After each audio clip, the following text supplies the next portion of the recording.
अक्टूबर 2023 McDonald's Israel की तरफ से एक पोस्ट की जाती है कि वो फ्री मील्स इसराइली सोल्जर्स को देने वाले हैं। एट द सेम टाइम जहां पर ये सोल्जर्स अपने इन हैप्पी मील्स को एंजॉय कर रहे थे, वहीं पर दूसरी तरफ गजा में बच्चे मर रहे थे। गजा को पानी, बिजली, खाना हर एक तरह की सहूलत से दूर रखा हुआ था और साथ ही गजा पर मुसलसल बमबारी हो रही थी। मैकडॉनल्ड्स की ये छोटी सी गलती एक बहुत बड़ी मूवमेंट यानी कि बाइकॉट मूवमेंट को जन्म देती है। सोशल मीडिया पर ग्लोबली प्रोटेस्ट स्टार्ट होते हैं और हर तरफ से बैकलैश देखने को मिलता है।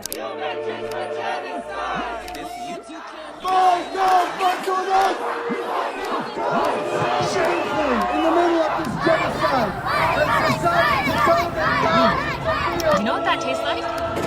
Like a company that doesn't support genocide.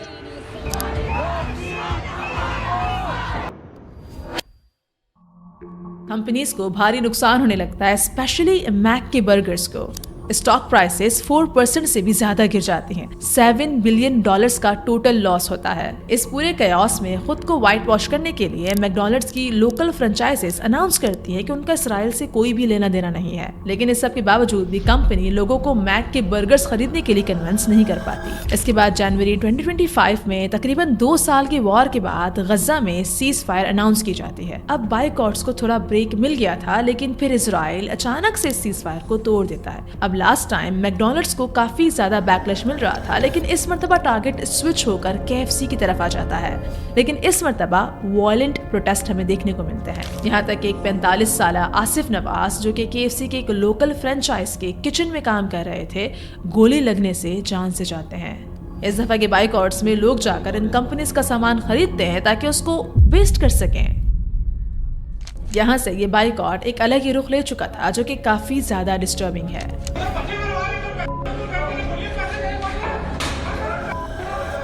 अस्सलाम वालेकुम, मुझे सैरा कहते हैं और आज की वीडियो में हम इस बाइकॉट की पूरी सिचुएशन को समझने वाले हैं और ये जानने की कोशिश करने वाले हैं कि क्या वाकई में हमारे बाइकॉट से कोई फर्क पड़ता है इसराइल को या फिर नहीं, और साथ ही ये भी कि अगर बाइकॉट करना है तो हम सोशल मीडिया को, गूगल को या फिर दूसरी जो आम सहूलियात हमें मिली हुई हैं इसराइल की तरफ से या फिर जूश की तरफ से, उस सब को बाइकॉट क्यों नहीं करते। कराची में डिफेंस की एक ब्रांच को नजर आती थी। किसी भी सवाल का जवाब ढूंढने से पहले हमें सबसे पहले उसकी जड़ तक पहुंचना चाहिए। आखिर कोई ये बाइकॉट मूवमेंट है क्या या फिर BDS क्या है?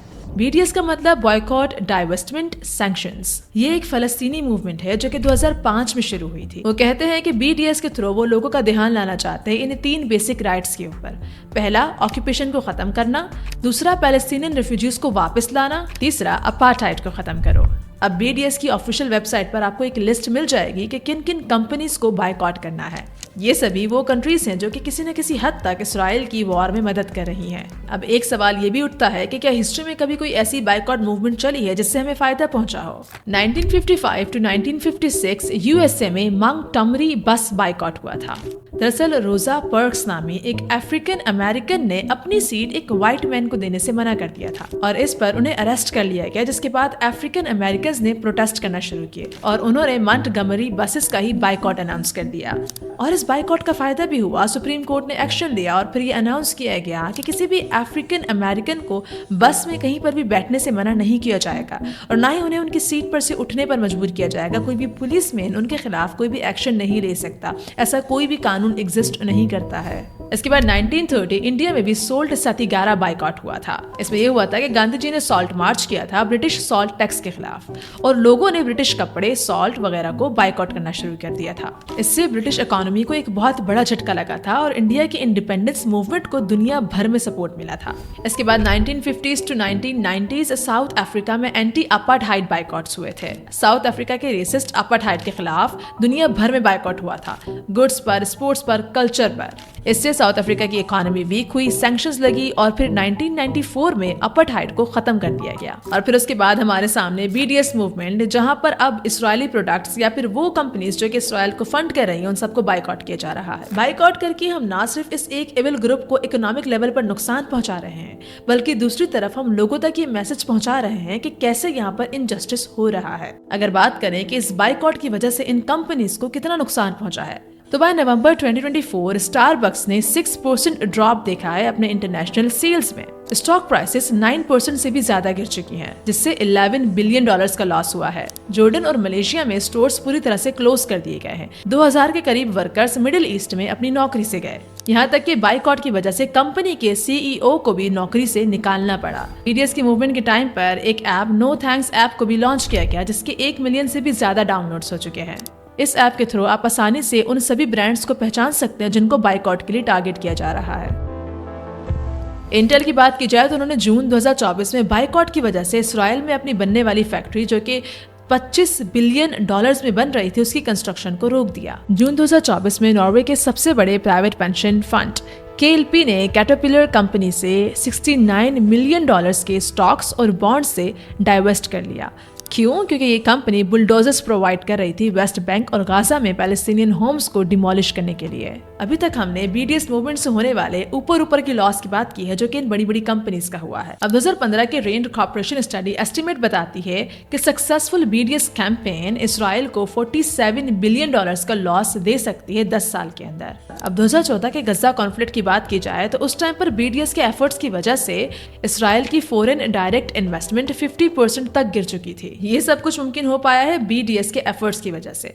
लेकिन इस सब से इसराइल में वॉर तो खत्म नहीं हुआ, वॉर तो आज भी चल रहा है, क्योंकि ये सारा नुकसान जो कि इसराइल को हो रहा है वो US की फंडिंग से अच्छे से कवर हो जाता है। अब इसराइल को ओवरऑल 3 मेन सोर्सेज से पैसे मिलते हैं। पहले US गवर्नमेंट का ऑफिशियल मिलिट्री एड, जो कि हर साल $3.3 बिलियन तक जाता है। मुस्लिम कंट्रीज के साथ ट्रेड, जहां पर तुर्की इसराइल के साथ $7 बिलियन का एनुअल ट्रेड करता है। UAE भी अब्राहम अकॉर्ड्स के बाद $2.5 बिलियन का ट्रेड करता है। सऊदी अरेबिया डायरेक्टली नहीं, लेकिन थर्ड पार्टी के थ्रू ट्रेड कर ही रहा है। इसके बाद तीसरा सबसे छोटा सोर्स आ जाता है कॉर्पोरेशंस, जैसे कि KFC, मैकडॉनल्ड्स वगैरह। इन कंपनीज की तरफ से एक्चुअली में टैक्स जाता है, जो कि $47.725 मिलियन तक का सालाना हो सकता है। अब ये तो डायरेक्ट कॉर्पोरेशंस की बात हो गई, जो कि इसराइल में मौजूद हैं और टैक्स के थ्रू इसराइल की मदद कर रही हैं। अब बात करते हैं उन फ्रेंचाइजेस की जो कि पाकिस्तान में एग्जिस्ट करती हैं, कि वो यहाँ से कैसे इसराइल तक फायदा पहुंचा रही हैं। अब KFC का अगेन मॉडल लेते हैं। KFC की फ्रेंचाइज पाकिस्तान में ऐसे काम करते हैं कि पाकिस्तानी ऑनर्स होते हैं, वो सिर्फ ब्रांड का नाम यूज करते हैं, लेकिन ब्रांड के नाम के लिए ये लोग इस KFC की पेरेंट कंपनी को 4 to 6% फ्रेंचाइज रॉयल्टी देते हैं। यानी कि अपने रेवेन्यू का 4 to 6% ये लोग ब्रांड की पेरेंट कंपनी को देते हैं। तो मिसाल के तौर पर अगर एक पाकिस्तानी KFC फ्रेंचाइज को $2.7 मिलियन का मंथली रेवेन्यू मिलता है, तो उसमें से वो 5% यम्स को देगा, यानी कि $1,35,000 पर मंथ वो यम्स को दे रहा है। अब अगेन इस पैसे को अगर कंपेयर किया जाए इसराइल की दूसरी सोर्सेज के साथ, जैसे कि US एड हो गया, या फिर ट्रेड्स हो गई, या फिर टैक्स के थ्रू जो इसराइल पैसा कमा रहा है, उसके साथ कंपेयर किया जाए तो ये अमाउंट बहुत कम है। 0.2% या फिर 0.1% भी नहीं बनती। तो फिर कैसे BDS की मूवमेंट्स काम करेंगे, या फिर कैसे उन्हें फायदा पहुंच रहा है? प्रॉब्लम ये है कि हमें बाइकआउट का आज तक मतलब समझ ही नहीं आया है। हमें लगता है कि हम बाइकआउट के थ्रू इसराइल को as a whole economic crisis face करने पर मजबूर कर देंगे, लेकिन असल में ऐसा नहीं है। जैसे कि मैंने पहले बताया, बाइकआउट का मतलब अवेयरनेस फैलाना होता है। अगर किसी प्रोडक्ट या फिर ब्रांड को बाइकआउट किया जा रहा है, तो जब उस ब्रांड या फिर प्रोडक्ट को लोग खरीदेंगे तो लोगों के जहन में बार बार वो इनजस्टिस या फिर वो जेनोसाइड आएगा, जो कि दुनिया के एक कोने में हो रहा है। हमें पता है कि इस बाइकआउट से इसराइल को एज अ होल कुछ खास फर्क नहीं पड़ रहा, या फिर उसकी मिलिट्री को कुछ खास फर्क नहीं पड़ा। वो आज भी वॉर कर रहा है, उस तक फंड्स पहुंच रहे हैं। ये कोई 0.1% या फिर 0.2% तक ही नुकसान पहुंचाता है, जो कि इजीली कवर हो जाता है US की एड की वजह से। लेकिन बाइकआउट जब बड़ी कॉर्पोरेशंस के ऊपर एक प्रेशर डालता है, तो बड़ी कॉर्पोरेशंस इसराइल जैसी कंट्रीज के ऊपर प्रेशर डालती हैं, और ग्लोबली भी सभी पर एक प्रेशर बना रहता है कि एक तरफ इनजस्टिस हो रहा है। तो बाइकआउट का मतलब इकोनॉमिक क्राइसिस लाना नहीं है, बल्कि बाइकआउट का मतलब है प्रेशर फील करवाना। यहीं से हमारा दूसरा पॉइंट जुड़ जाता है, यानी कि वो लोग जो कहते हैं कि हर एक चीज को बाइकआउट करो। अगर बाइकआउट करना ही है तो इसराइल या फिर जूइश अमेरिकन की बनाई हुई हर एक चीज को बाइकआउट करो और दुनिया से आइसोलेट होकर रह जाओ। लेकिन अगेन बाइकआउट का मतलब ये नहीं है कि हर एक चीज को बाइकआउट करके इकोनॉमिक क्राइसिस लाया जाए। बाइकआउट सिर्फ प्रेशर बनाने के लिए किया जाता है, और ये सिर्फ उन्हीं प्रोडक्ट्स या फिर उन्हीं कंपनीज का किया जाता है जो कि रिप्लेसेबल होती हैं। ऐसे हम कह सकते हैं सोशल मीडिया के ऊपर बाइकआउट करो, लेकिन सोशल मीडिया के बगैर गुजारा नहीं है। हम कम्युनिकेट किस तरह करेंगे? अगर हम सोशल मीडिया को, गूगल को, इस सब का बाइकआउट कर लेते हैं, तो फिर उसके बाद हम सोशल मीडिया पर प्रोटेस्ट कैसे करेंगे?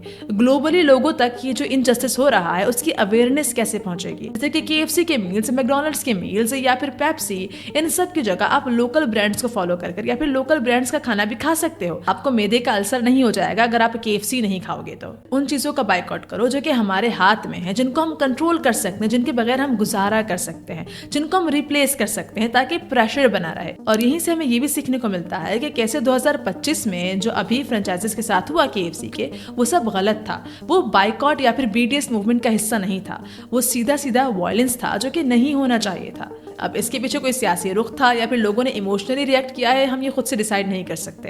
दूसरी चीज जो कि बहुत ज्यादा हाईलाइट की जाती है वो ये कि अगर हम इन फ्रेंचाइजीज को बाइकआउट करते हैं तो वो वर्कर्स जो कि इन फ्रेंचाइजीज पर काम कर रहे हैं उनका क्या होगा? वो लोग जो कि KFC, मैकडॉनल्ड्स की फ्रेंचाइजीज पर काम कर रहे हैं उनको जॉब्स कौन देगा? पाकिस्तान में तो पहले ही अनएम्प्लॉयमेंट है। लेकिन इन रियलिटी एक तरफ जहां पर इन वर्कर्स की जॉब जा रही है, वहीं पर दूसरी तरफ इन वर्कर्स की जॉब आ भी रही है अगर बाइकआउट सही तरह से होता है तो। अब अगर बाइकआउट होता है तो एक तरफ ये जो बड़े बड़े ब्रांड्स हैं इनको नुकसान होगा, लोगों को नौकरियों से निकाला जाएगा, लेकिन दूसरी तरफ जो पाकिस्तानी ब्रांड्स हैं उनको फायदा होगा। और जब पाकिस्तानी ब्रांड्स को फायदा होगा तो उनको अपनी अलग अलग फ्रेंचाइजीज, अपने अलग अलग आउटलेट्स खोलने पड़ेंगे, और जितनी ज्यादा फ्रेंचाइजीज वो खोलेंगे उतने ज्यादा वर्कर्स उनको चाहिए होंगे काम करने के लिए। तो वो मजदूर या फिर वो वर्कर, वो एम्प्लॉय जो कि KFC के लिए काम कर रहा था, वो पाकिस्तानी ब्रांड्स की फ्रेंचाइजीज में काम कर सकता है अगर पाकिस्तानी ब्रांड्स के बिजनेसेस को बूस्ट मिलता है तो। क्योंकि इस टाइम पर जब लोग बड़े बड़े ब्रांड्स को बाइकआउट कर रहे हैं तो उसको रिप्लेस करने के लिए वो दूसरे ब्रांड्स भी तलाश कर रहे हैं। ऐसे टाइम पर बहुत बड़ा चांस है कि किसी भी छोटे बिजनेस को अच्छा बूस्ट मिल जाएगा अगर उनका प्रोडक्ट अच्छा होगा, उनकी क्वालिटी अच्छी होगी तो। याद रखें कि बाइकआउट का मतलब किसी एक कंट्री को इकोनॉमिक क्राइसिस तक पहुंचाना नहीं है, बल्कि प्रेशर बनाए रखना है। किसी एक कंट्री के तमाम प्रोडक्ट्स को बाइकआउट कर हाथ पे हाथ रखकर बैठना नहीं है, बल्कि वो प्रोडक्ट्स जो कि रिप्लेसेबल है सिर्फ उनको बाइकआउट करना है। बाइकआउट का मतलब सिर्फ और सिर्फ किसी एक ब्रांड को बाइकआउट कर छोड़ना नहीं है, बल्कि उसके मुकाबले में उसको रिप्लेस कर दूसरे ब्रांड्स को अहमियत देनी है, दूसरे ब्रांड्स को सपोर्ट करना है। तो इन टोटल जहां पर बाइकआउट इसराइल को इकोनॉमिक लेवल पर इतना बड़ा नुकसान नहीं पहुंचा रहा या फिर उसकी मिलिट्री को नुकसान नहीं पहुंचा रहा, वहां पर प्रेशर जरूर बनाए रखे हुए है। ग्लोबली लोग ऑनलाइन या फिर सड़कों पर प्रोटेस्ट कर रहे हैं, चाहे वो बाइकआउट को लेकर ही क्यों ना हो, वो गजा के वॉर को लेकर अवेयरनेस फैला रहे हैं, और यही मेन मकसद है बाइकआउट का। ये धमकियां वगैरह देना, लोगों को फोर्स करना या फिर फ्रेंचाइजीज को जलाना, ये वायलेंस है। और वायलेंस BDS या फिर किसी भी बाइकआउट मूवमेंट का मोटिव नहीं रहा है, बल्कि हम तो वायलेंस के खिलाफ या फिर इनजस्टिस के खिलाफ आवाज उठा रहे हैं। तो कहां से और क्यों हम इनजस्टिस के खिलाफ आवाज उठाते उठाते वायलेंस तक आ चुके हैं? अब तक के लिए इतना ही। आई होप सो कि this video was helpful for you, और आप लोगों के जहन में जितने भी सवाल हुए होंगे बाइकआउट को लेकर या फिर इन कंपनीज को लेकर, उन सभी सवालों का जवाब मिल चुका होगा। और वो लोग जो कि बार बार कहते हैं कि भाई सोशल मीडिया को बैन करो वगैरह वगैरह, ये सब कुछ बाइकआउट करो, उनको जवाब देने के लिए भी आपके पास एक स्टेटमेंट तैयार हो चुकी होगी। सो अब मिलते हैं अगली वीडियो में। जाने से पहले जरूर बताइएगा कि बाइकआउट को लेकर आपने क्या कुछ एक्सपीरियंस किया है अब तक, किस किस तरह की डिबेट्स एक्सपीरियंस की हैं और किस किस कंपनी को आपने अब तक बाइकआउट किया है। Let me know in comment section. मिलते हैं अगली वीडियो में। अपना बहुत सारा ख्याल रखिए, and yes, thanks for watching.